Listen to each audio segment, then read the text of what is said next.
Sound great. Awesome. What's up, Al? Not a whole lot. How's life going? How was training today? Training was good. Man, I mean, you know how Fridays are. It's just that end of Hmm. the week sort of drag, but pushing through it, getting through it, and I was talking with Ryder a little bit, and like we're getting ready for Eddie's class, and it's just like, oh, you can feel all the stuff, but at the same time, like your body says maybe you should take a day off, but like if you take a day off, you're just gonna feel stiff the whole time. Versus like you get in there, you do it, you move around, Right. and you let tomorrow person deal with that extra stuff Right. that's gonna happen. Yeah. How's your body feeling, by the way, right now?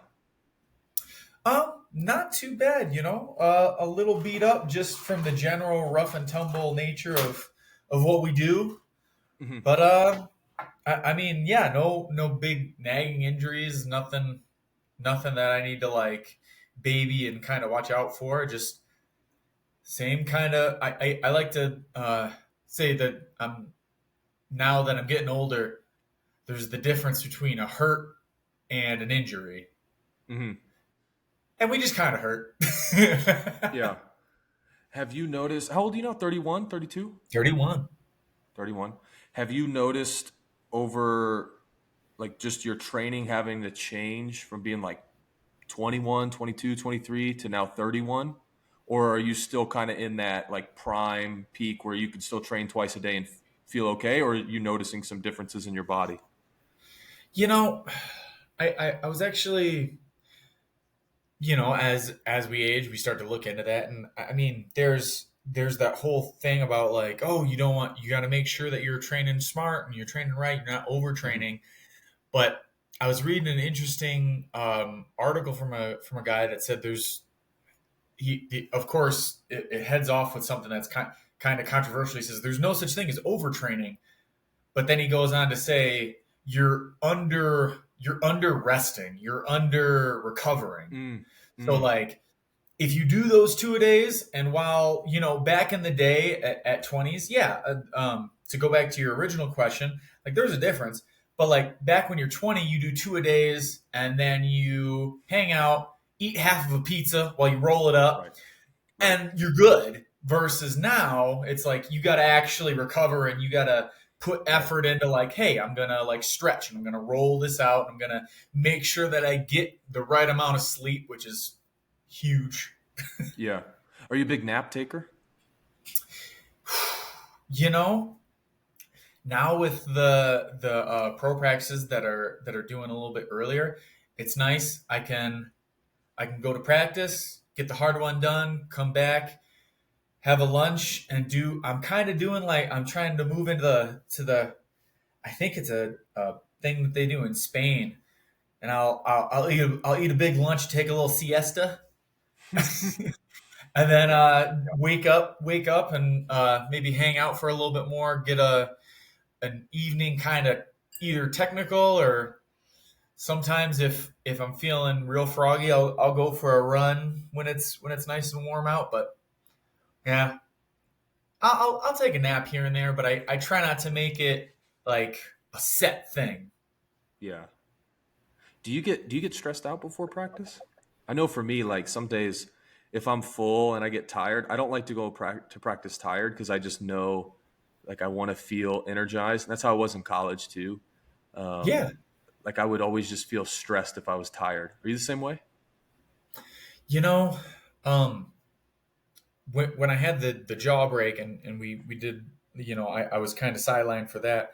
I started seeing a therapist, not only for my mental well being, but also she specializes in performance Hmm. stuff for athletes. And one of the things that we've talked about, and that kind of relates, is you're not going to be 100% every day, Hmm. but that it's important to take that 80%, and or however you're feeling that day, and just do the best you can with it. And so Right. there are some days where I'm like, oh man, I'm not feeling great, or oh dude, I'm gonna go in there, and and I'm gonna get ragdolled, or I'm gonna get, I'm gonna come up against. There was some practices back when back when we still had. Oh no. CTE causes the names to flare in and out. Who was But it? Was it a coach or athlete? athlete, our big guy at the gym, trains with Francis? Eric, Francis. Oh, Why oh, could I not remember Francis? bro, you're gonna get crap for that. Dude. the, But yeah, the best guy when ever.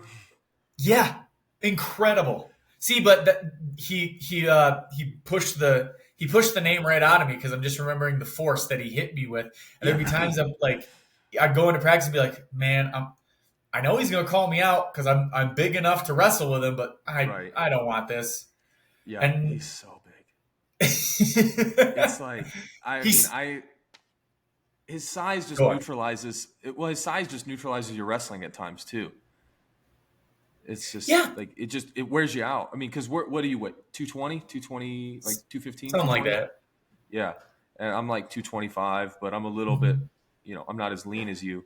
But it's just like, dude, he's 275 on a bad day. Like he's just huge. And it's just He's and it's all muscle. yeah, and the thing is, he's also good. Yeah. I've gone with big guys before and been like, this is fine because I'm better. Right. I have more technique. I can like move around. Francis is nah, son. Yeah.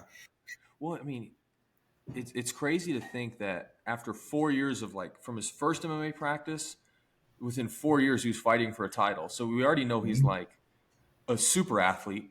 And then you put another 3 years on top of that to work on wrestling because it was kind of exposed in the Stipe fight that he didn't have any Mhm. wrestling. And he wins a world title against Gon, and then Yeah, he beats Stipe, or no, I'm sorry, he beats Stipe with his defense, and then he beats Gon with his offense, and you're like, oh my gosh, like what are you gonna do? He's 300 pounds. I mean, he's 300 pounds solid.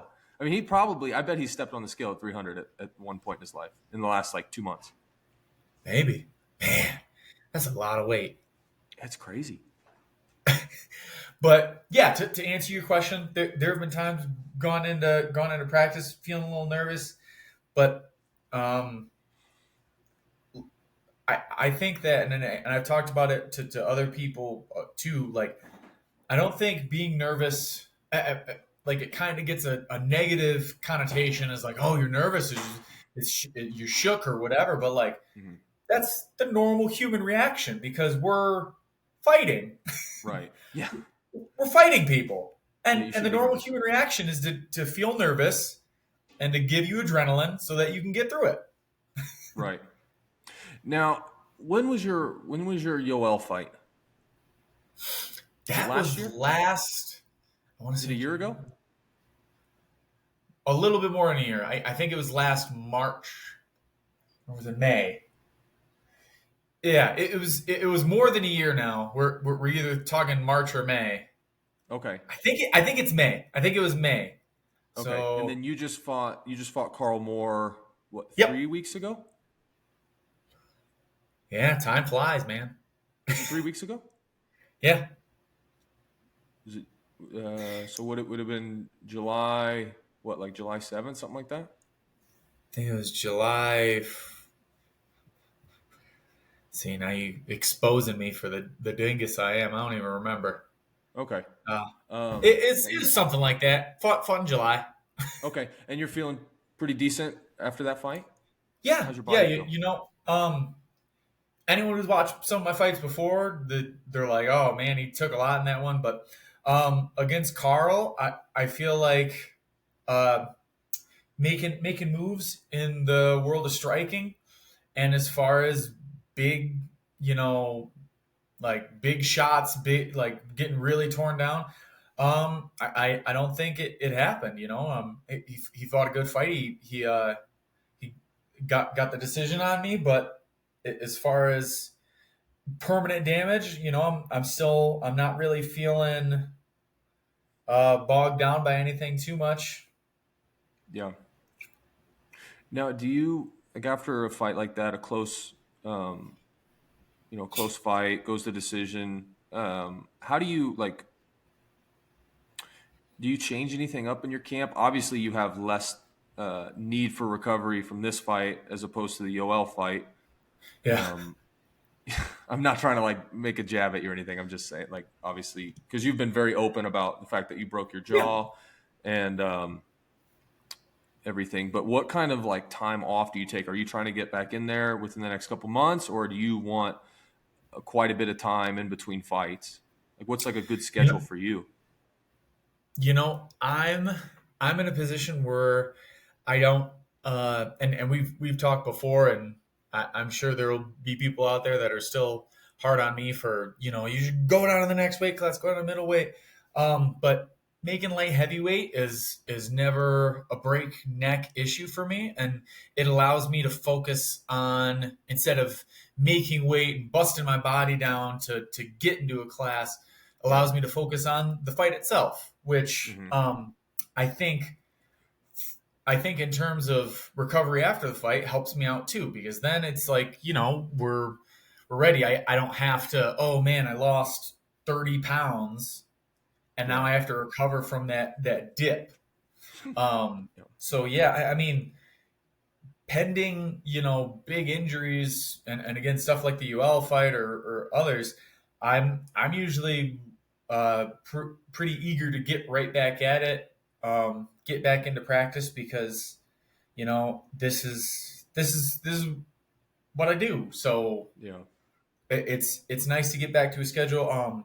This previous, after Carl Moore, I was able to come back for a little bit, but then I took a solid week off going to visit my parents, which is nice once in a while. But Right. near the end of the visit, I'm like, I miss Extreme. I miss the Right. guys. I want to get back.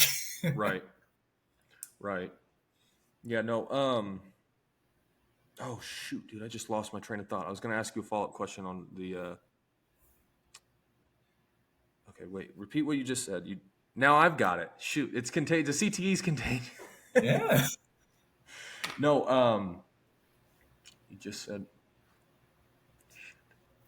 Oh, have you given any thought? Because I know people probably don't look at you and say, "Oh, you should go down to 185," because you don't look like somebody that would fit. I mean, you're a little shorter, but you're pretty stout. Like it's not like anybody's going to look at you and say, "Oh, what do you weigh? Like 195?" Like you're a big guy.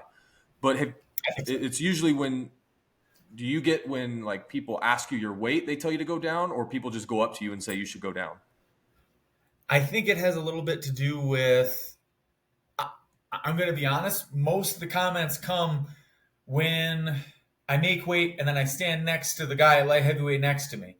Like, I mean, I think I'm a pretty big guy, but then when I stand next to UL, people are like, maybe Alex is in the wrong weight class. Mm, or against a guy like Carl Moore, who's got size and he's got reach. He's a big fella. Um, I try not to let it bog me down too much. I mean, there's always that thought in the back of your head, which is like, which that constant thought, which is what more could I be doing? Could I be doing this? right. Could I be doing this? There's always that thought, like, could I go down to middleweight? But every time I think about it, and it's just, I don't think I'm gonna gain a lot of reach. Mm. I Because feel guys are like still middleweights tall. are, yeah, middleweights are. I'm not the lankiest guy. I'm kind of squat, kind of stout. I'm not gonna gain any reach.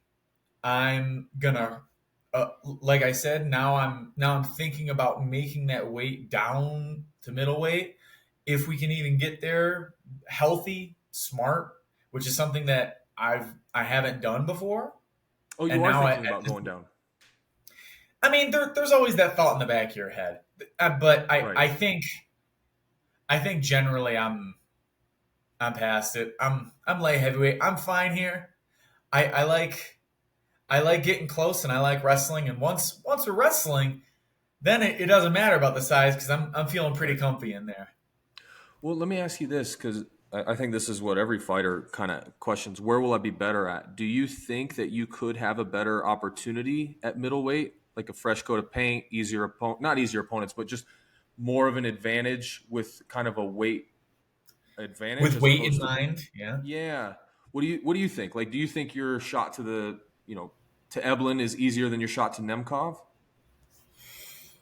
See, and this is where we're reminded I'm not a very good student of the sport. Okay. I know kind of the guys around me, Okay. but I think just generally that everybody's good. Everybody's good. Everybody's got their stuff. I'm kind of focused on how I would feel making that weight, Hmm. and getting all the way down there doesn't sound, now I sound pretentious, but it doesn't sound super fun for me. And Hmm. kind of, I like that my shtick has always been I'm going to get close and I'm going to use my gas tank to wear them down. And I feel like, you know, again, there's smart. There's guys who do it very smart, very intelligent. They cut that weight Yep. down. They're fine. Their energy level. But I feel like I don't have a super lot of experience getting down there and having that energy. And I feel like that it could be that the risks may outweigh the risk may outweigh the reward of me being a little bit bigger. Right. Yeah, because I feel like one of the worst things you can do is move a weight class and then have the weight cut be too drastic, or have the weight difference be too big, like you go up too heavy. We saw this with Rockhold and Weidman when they went up to Hmm. 205, and it ended their career. And then we see Yeah, like guys like Dillashaw when they go down, or Cody Garbrandt, like some of these guys that end up going down in weight, and it ends up really screwing them over because they're depleted, their chin is a little bit less padded, their brain has less like less water and everything, and yeah, they're dehydrated. And 24 hours in an extreme weight cut isn't a ton of time. And no, so sometimes it really is a bad career move, even though you're trying to help yourself. So I'm sure that goes through your head sometimes too. Like, is it worth the risk of yeah, potentially getting beat by somebody I shouldn't, or that I'm a lot better than, or having like some kind of fluke happen where I take a kick or I take a shot that normally I'm fine, but because I cut 25 extra yeah. pounds, now I'm really screwed. Hmm. And Yeah. and I mean, I keep bringing it up, but like, um, when when I had that jaw injury, so I made weight for the fight Yeah. down to 205, and then broken jaw kind of limits your options as far as getting your weight back up. I actually, without eating, I was just drink, like my jaw was wired shut, and I was drinking boost shakes and stuff. And I was actually weighing in at around 190 ish. Now I Oh wasn't wow. working out. I Right. wasn't working out because broken jaw. You can't do a whole lot with it. You And don't you can't want to do a eat. whole lot with it. Yeah. But just moving around my house at 190, I was like, I feel like garbage. Right. What do you do during that time? What can you do for exercise? Because even if you exercise, you can't. It's not like you can sustain your muscle mass with the amount of food, because you just can't drink that many calories a day. Mm-mm. Yeah. Yeah, it was something. And then a lot of people, it gets kind of overlooked, but I broke my foot in that fight.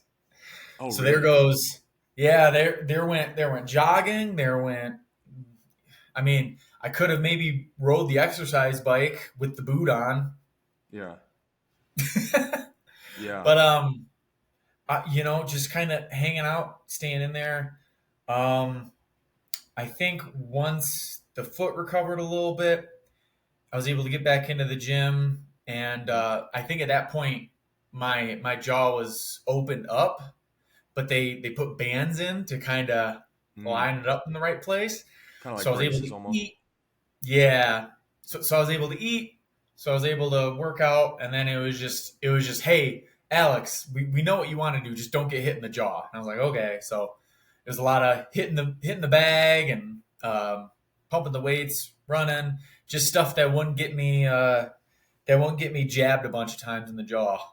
Right. How long did it take you to put your weight back on once you were able to start like lifting again and eating like normally? Because you were 190 and you walk around what 215. You probably got up to 220 somewhere around there. 215, 220. Yeah. Um, not as hard as you would think because you go Yeah. from no food Hmm. to when you're wired. I mean, when you're wired, it's no food. Then they open you up and it's bands, and your jaw is relatively weak.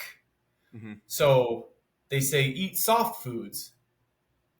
Soft foods, for anyone out there who's listening, soft foods are the stuff that have the most calories. I'm talking ice cream, I'm talking mashed potatoes, I'm talking like Yeah. I couldn't eat like a lean steak or like chicken breast Right. because it's too much. Right. Yeah. You're too much chewing. Yeah. Yeah.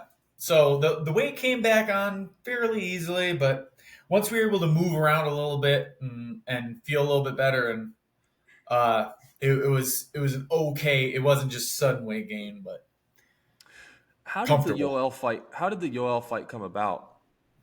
Because I know one of the biggest, not one of my criticisms, but one of the biggest criticisms was why are they pairing Alex up with somebody that's on paper a better wrestler and it like has shown that he's got higher level striking just with his experience.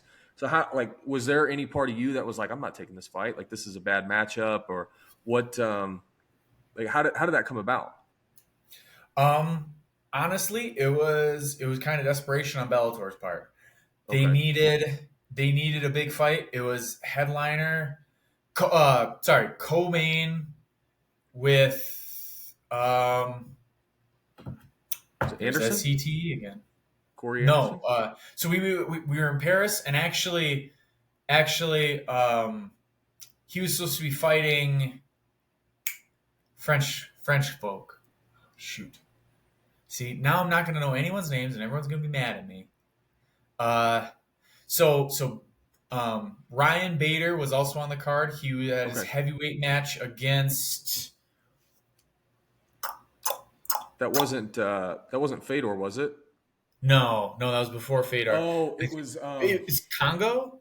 yeah, Czech Congo. That's right. That's right. Yep, it was Yeah, he Bader just and took him. Congo. Yeah, he just took him down and beat him up the whole time. I don't know if you've Yeah, seen the fight. it was Bader and Congo, and it was shoot, what's the fella's name that he fought? Uh, anyway, he hurt his hand. I think like 3 weeks out because Okay. some idiot tried to break into his car and he punched through the window shield. He Oh, punched through jeez. the yeah, and so he had his hand all cut up, and then there goes the co-main. Right. Bellator says we're looking for somebody, and my manager's like, look, it's a crazy fight. I would understand if you said no, but I mean hindsight's 2020. But Yeah. you know, even if I was looking at I get to fight, and I lose. Hmm. It's a fight out in Paris against a legend. Like Right. I'm not gonna say no to that. Yeah. Was there any part of you that's like, he's 15 years older than me. I'm gonna kick his ass. Like what? Like he's Hmm.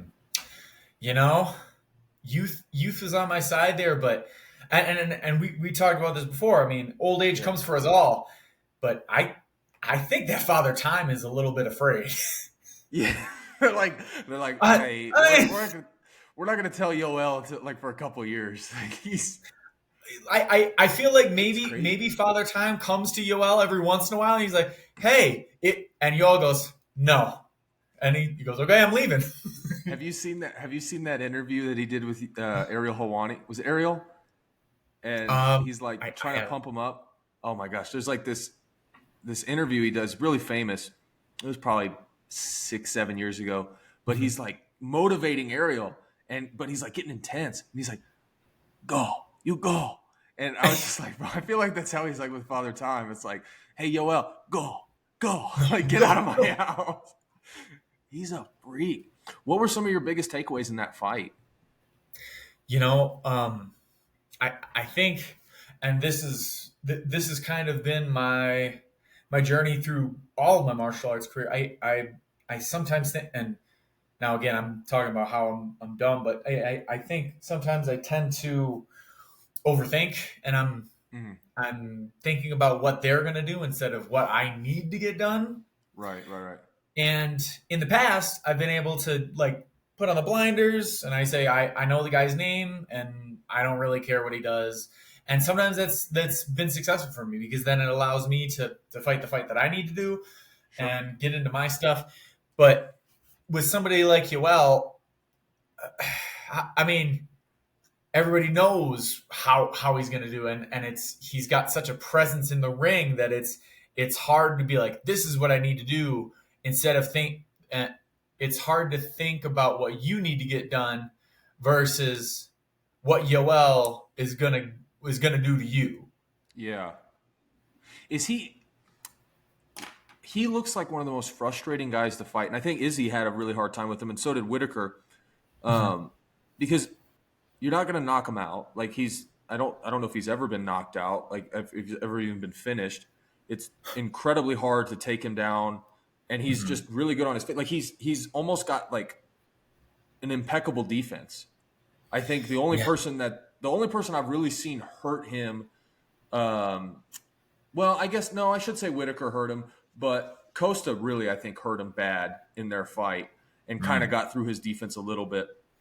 But he's he's got to be frustrating because he almost he has these like defense and then explosion, defense Yes. explosion, Mhm. and it's like the most. That's how he was in wrestling too. He would be losing to like some scrub that some junior world team member or something. I mean, not a scrub, but somebody that shouldn't be on his level. He got second in the Olympics, and he would beat him by Yeah. like 1 point, and he got that 1 point at the end of the round, or at At the end the of the end of the match round. Hmm. and that seems like how he's taking his fighting is like he's got 30 seconds of explosion each round almost and he's going to Yeah. space them out. It's like 5 seconds here, 10 seconds here, 5 seconds here. It's like kind of like an interval workout, like on the treadmill or Yeah. something. It's like jog sprint. Be- And like you can't and do that can be damage to hard him. to defend against because he's like if he's going full tilt the whole time, it's like, oh, there's a chink there, there's a chink there, Right. here it is. But he's focused on defense, and can't see anything. And when you're getting frustrated, you're like, how am I going to get? Bam! Then there's a big explosion. Smokes you. Yeah, Yeah. exactly.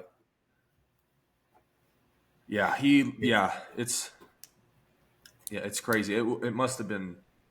It must just be he must be like just a hard nut to crack because he's got the perfect body for defense. He's what? Is he shorter than you? Is he your height? I think they might have him at 6 foot. I no, Okay, but we're around the same. Yeah, I don't think he's too much taller. right. But he's just massive. I mean, he walks around at like Mhm. 235 sometimes. I've seen videos of him stepping on the scale at like 232, 233. Just a Yeah, big dude. big dude. But I mean, I didn't get anywhere close to figuring it out. But I mean, he had his fight with Vadim, and Hmm. Vadim seemed to, I don't think Vadim did anything crazy, outlandish. Right. Just kept the right pressure during the whole fight. So. Yeah. Yeah. What were some of your like? Did you change anything in your camp? Was it still, hey, we're just going to keep working and it's just a matter of time, experience? Was there more of a focus on striking after that fight? Less of a focus on wrestling? Was more jujitsu? What was kind of did anything change in your training regimen? you know and this is why, again, I say I'm a real boring interviewer Okay. because I don't make those dynamic changes. I mean, Okay. my journey as an MMA fighter, we have wrestling, and that's always in the back pocket, but we're trying to do a better job at blending the striking with the Sure. wrestling, blending the stand up with the shots. And I I I tend not to try to change that game plan in the same way that I don't want to, start thinking about cutting weight. It's just a Hmm. lot of things to think about. And we're in a sport, and I think you and I have talked about it before. We're in a sport that's still relatively young and Right. there's so many variables. There's I mean, when we talk about wrestling, if you're gonna get shot on, you're either gonna sprawl or you're gonna do this, or you're gonna, and there's Right. a few different things, but I mean, like, nothing too crazy. Sure. Versus MMA, oh, somebody shoots on you, you could knee them, you could take a step back and uppercut. There's so many different variables across the board, across all the different styles, Right. that when you start trying to change every camp, or I mean, start over again. I'm not saying that we're not learning and growing, but it needs to be, at least for me, I find it more helpful to, oh yeah, these are the things that we goofed up on, Hmm. um, and these are the things that we could make a step in the right direction. Watch Yeah. that fight, and then we're just gonna move on from there. Same game plan going forward, but just Right. adding in a couple extra things. Right. Well, I mean, your style is your style. Like, you can't stop being a Yeah, wrestler. You're not going to just start going and doing karate in your fights. So maybe, so what I'm hearing is like micro adjustments here and there based on how it went. yeah, But your overall goal is get in close, take the guy down, beat the shit out of him, go yeah, home. Like, that's yeah. it. And That you're that's never, it. And then yeah. there's no reason to change the game plan. Right. Yeah, you don't need to be doing spinning back kicks and, I mean, if you want to, you can. There's Yeah, no point not to. they do look cool, and Right, but that's that gets the YouTube crowd riled up. right, right. But then there's guys like Daniel Cormier that, utilizes kicks, but he closes the distance. He's got good boxing, he's got good head Mhm. movement, and he has his same game plan. He doesn't do anything fancy. Stipe Miocic is the same way. You're never going to see Stipe do something stupid. Yeah, Like, he's not going to make stupid mistakes that lose him the fight because he wanted to do something that he's not equipped to do. It's the same thing. Like, you make yeah, little adjustments. Okay, where did I get beat here?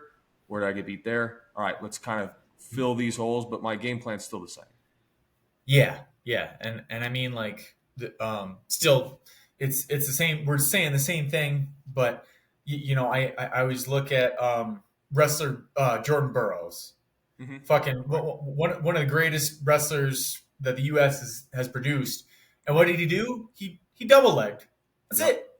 He Yep. he wasn't trying to change things up. He had a couple different setups, pressured Right. in, hit a double, hit a double, hit a double. Right. And if I feel like if you can kind of focus and get a couple things that you're good at, then Right. that game plan can work on anybody. Right. Well, and with Jordan too is like, especially with film and stuff, it's a lot harder to stay on top now than it was maybe 30 years ago when there was no film on guys. Yeah. But one thing I noticed with Jordan, because I watched a lot of Jordan, he was like the guy I watched. I emulated a lot of his stuff. Yeah. And one thing I noticed with him is when guys would learn what he did, he didn't change his game plan. He didn't change from a double to a single or low ankle. He No. changed his setup to the double. Yeah. So if a guy would Yeah. stop his snap, okay, now this guy knows, hey, he's gonna snap, so he's got to roll under. Well, Jordan would just pass the elbow and double, but it's Yeah. still a double. It's just adding a. I tell my wrestlers too, like I'm Yep. like, if a guy takes you down and puts you on your belly, we've got to get up to our feet, but Yeah. he's added steps to it. Yeah. Now I've got to get to my base, get to my feet, turn, face, take him down. Whereas if it's the same thing. It's like, okay, a guy stopped my snap. Now I've just got to add a step. And I think Yeah. that's how everybody has to look at life. They have to look at wrestling. They have to look at sport. If somebody does something, it's not an obstacle. It's they've added a step to what I want to do. Yeah. Yeah. So It's I it, try it's to not a reason to go back and change everything. It's just sure, a new problem that like you mentioned, little micro right, changes. exactly. Do you wear what is with the sleeve when you fight? You wear a henna tattoo? What is that? I thought you got tatted one day, and I was like, what? He just went and got a sleeve like a day before his fight. I don't understand what's going on here. They're all press-ons. I have since this Well, year you get them I out have. of do you get them out of that Yeah, like little 25-cent thing? yeah, No, you don't. yeah, yeah. Not all of them. I've since upped my collection. The internet's a beautiful thing for Oh my gathering all sorts of. I mean, it's a beautiful capitalist invention. Amazon is, so you Yeah. can kind of find whatever you want. And every once in a while, after a fight, I'll spend a little bit of cash. Now, again, I think I used to say that it's cheaper than like getting a real tattoo. At this point, Okay. It's you probably might be not. washing. Yeah. Yeah. But yeah, I throw some fake tattoos on, and it used to be. I think it started as kind of a joke because Okay. on the amateur scene you have. How do I want to say this? You have people that kind of just want to do it once for like their Facebook likes, Right. and they're tough boys, and they maybe fought a couple times in the bar, and they're all tatted up. And I remember Right. thinking like, oh man, I don't have any tats. I want to feel. So I stuck a couple on here and there. I wanted to fit in, but now it's developed into one still very funny because I get a kick out of whenever somebody's like, man, that's a really nice tattoo. Yeah, thanks. I just got. Just got it. it's always very funny to me.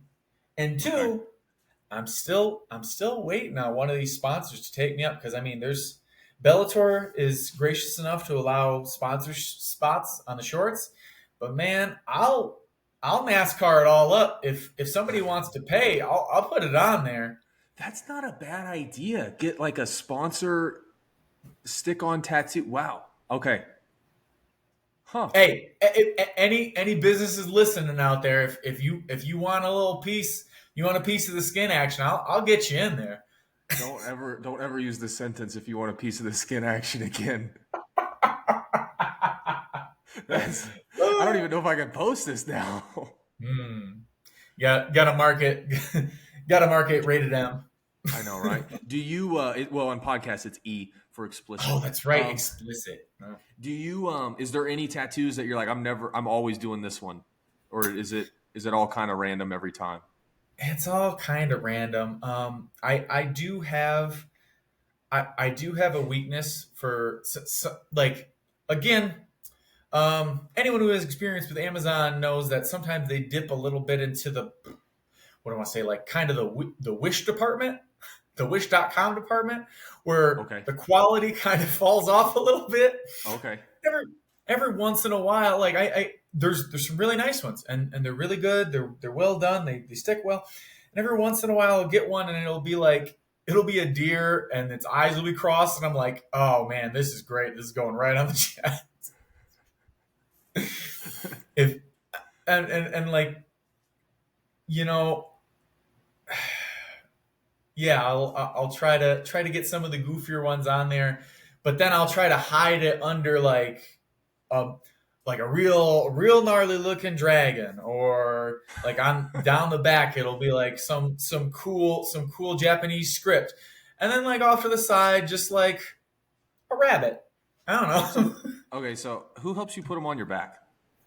Is it your wife? Hmm. I was You hope nobody ever I asks you always this? wrangle one of my coaches. I always wrangle my coaches to get one on my back. Oh my gosh. It's tough, and it takes it. Look, I know they're stick-ons and they're pretty basic, but there is a skill. There's a Mhm. learning curve to getting it on and making sure that it stays on. Sure. They do a good Sure. job. Okay. Do you ever put them on your face? You ever thought about like just putting something right on your head?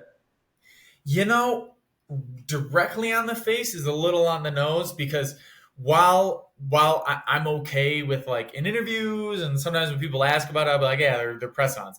I don't want it to become like overt. I'm trying because if I keep it like in the clothesline, people are like, wait, did he always have those tattoos? I can't remember. When you do a face Yep. tattoo, it's like he didn't have that. That's new, or that's a press on. That's obvious. I want to keep them guessing.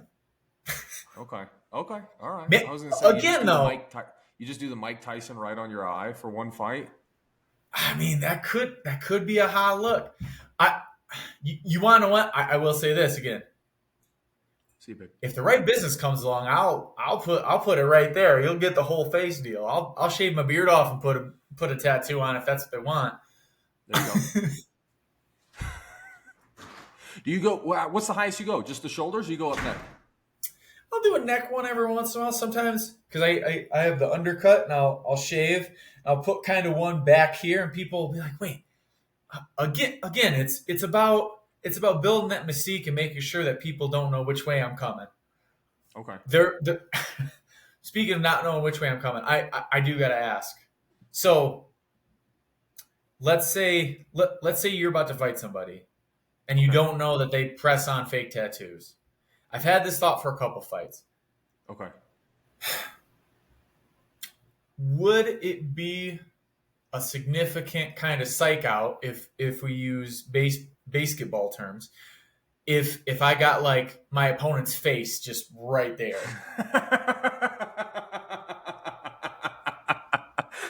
He shows 'Cause up and it's his face. yeah, I've thought about it a couple times. I, And, if and, I, and maybe if I, like, it'd be yeah, just funny. right there. You do get like his face or his like his girlfriend or his daughter or something like that. Oh no, hold on. The girlfriend Family and member. daughter, I feel like that may be too personal. Okay, it's That like the that could mob. We be lay we stay away from the family. yeah, stay away from the family, but We're mob. We're not cartel. Yeah, I yeah, got you. We've got morals and values. morals and values. That's right. Okay, Sopranos, not Narcos. I got you. I get it. I see where you're going. I got it. We stay away from the family. Yeah, I think that would psych me out if you took your shirt off and I just see my face on your chest. Just right there. Yeah. Maybe this next one, I'll see. But see, that's the double-edged sword though, because But like don't if, tell if it anyone. works, if it works and I win, great. But then it looks weird if I lose. Then it looks like I Right, was right. like, I love you, Dad. Like, no, hold on. I don't know. I think it's one of those things you just got to risk. Got to risk it for the biscuit. I know. That makes Yeah, sense. that's what my buddy I'll always says. I'll I'll keep toying with it. And I'll see if I can get a good one done. We'll see. Yeah, you're probably not going to get that off Amazon. Oh, the internet's vast and deep, my friend. There's places to get pretty much anything done. It's crazy that have you seen Darren Till's tattoo? It's like his ex girlfriend, and it was he like had it covered up to look like a gorilla, but it just looks like a demon. It's really bad. Whoa. Yeah, it's really Wait. bad. And she's like you need to go look it up. It's bad. He All used to right. have his everybody thought it was Paige Van Zant, but he used to have his girlfriend's face tattooed on his arm, and then they broke Yeah. up. But they have a kid together, and so he got Yeah. it redone, and it's supposed to look like a hunchback gorilla. The hunchback, is that what they're called? Yeah. No, No, wait. No. humpback. Hunchback is a whale. Silverback is the gorilla. I thought hunchback. I don't know. Quasimodo, but it looks like a demon. Like it looks like something from Insidious or one of those scary movies. Are you looking it up right now? Yeah. Oh, whoa. It's bad. It's Images. bad. That is something. I Oof. I can't imagine the conversation with his kid one day when he's like, "Dad, why do you have mommy's face looking like a demon on your on your shoulder?" That's something. And you want to what? Not to like bring it all about me, but if I do a bad tattoo, I'll scrub it off the next day. Right. Right. You'll just get a washcloth and take it off. Yeah. Are you how much have you been keeping up with what's going on with Sean and his title shot? um, I mean, as much as he talks about it, and Yeah. as loud as his voice is, like it's kind of. I mean, I get here and there. So from what I've heard, it's. I mean, there's kind of a open space at the shot at Stylebender at Izzy because DDP because DDP doesn't want to fight because it's too close.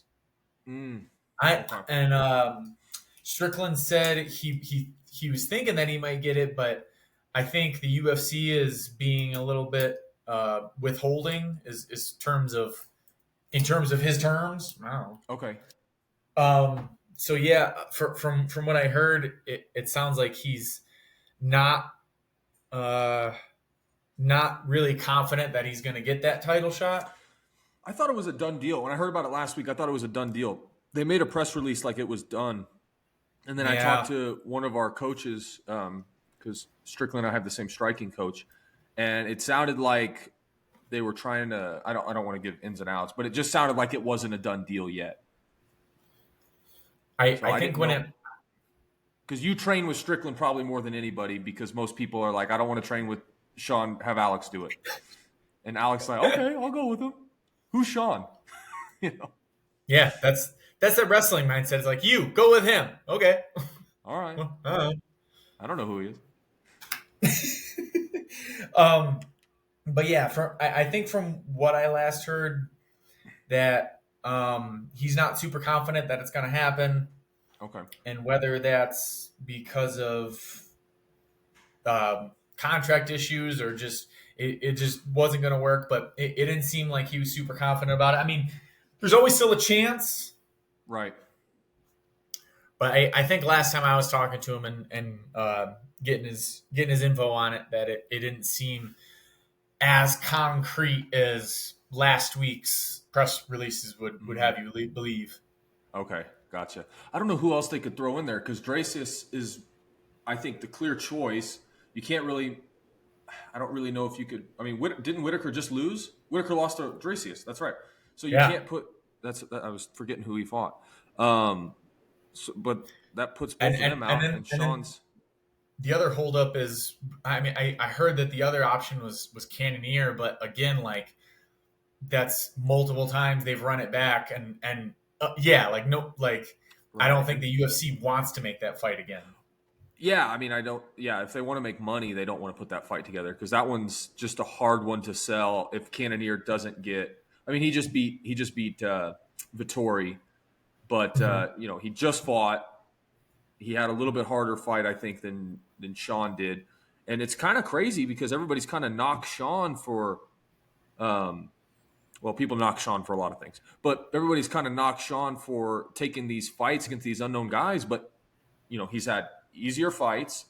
He's gotten 2 or 3 wins in where it takes most guys to get one, Yeah, and he's right in the lineup. Like it's like he's yeah, probably the next guy they called right after Duplessis. yeah. And I mean, again, this is all stuff that I tried. Like I'm a fighter. The matchmaking and all that stuff that's up here. But Yeah, I think Sean. I'm not sure if he's really thinking about like if I do this one and think really smart and get there and then I'll have a title shot. I think no, Sean just likes fighting. yeah, no. He just likes fighting. Like Yeah, if he wasn't fighting in the UFC, he'd be fighting in people's backyard. Like he's not. It's not about a paycheck to him, and it takes about 5 minutes to figure that out with him. Like after meeting yeah. him, you're like, oh, this guy just likes fighting. He just He likes just to. likes it. He's into He just like he it. just likes to rile people up and fight. Yeah, He's and he's just good at it. yeah, and he's smart enough to get paid to do it. Some people aren't that smart. Mm-mm. Like my uncles and grandparents, they weren't that smart. They went and got in fights on Saturday, but they didn't ever got paid to do it. See, that's where you're goofing up. And there's that old adage: if you're good at something, make them pay for it. Yeah, right. Do you have any? Are you watching the UFC tomorrow? Um, I'm usually not uh super plugged in about like making the stuff and seeing it, but I might check it out. Depends. Man, this makes me sound like a bad fighter in general, but like I usually just tune in if like one of our teammates are going, Mm-hmm. or I don't know it, or if there's nothing else going on. I don't really carve time out of my day to do it. I know this is gonna I sound think bad. The only sport I really do that for is hockey. Oh, you like hockey? Are you a Knights fan? I am a Knights fan. I'm Oh, there you go. back from Wisconsin. We don't have a Transplant. team. A lot of people are like, oh, I just root for the Blackhawks, and it's like it's fun, but it's nice now. And when I made the move, I'm like, we gotta check out Knights game. Been there once. Now with the Knights and their fucking dominant championship, I don't think we'll Sure. ever be able to afford tickets again. But You have to get more fights. yeah, Cool. Yeah, Well, dude, I appreciate you doing this, man. This was a lot of fun. that's dope. Yeah, I appreciate it. You got anything else you want to say? Anywhere people can find you? Anything coming up? You can find me on Instagram and Facebook, and I think I'm still on Twitter? X. What's X X? is X as it's known. That's what Twitter was. Twitter was It called is now X? just X. Oh, okay. Gotcha.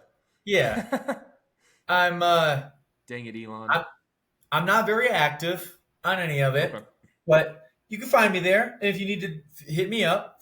Um, but yeah, I'm just in general, keep your ears open, keep your eyes on the lookout because I'm trying to get back in there and fight. Like my Okay. buddy Sean, I'm just a dummy who figured out how to get paid to beat people up. Yeah. Is there anybody you're trying to fight right now? Are you working on anything? Ah, the call out section of the interview. Huh. I'm always very bad at this because one, it's such a weird concept to me. Again, you know this from wrestling. Like you don't call people out. You're gonna hit Sure. them anyway. Like Right, right.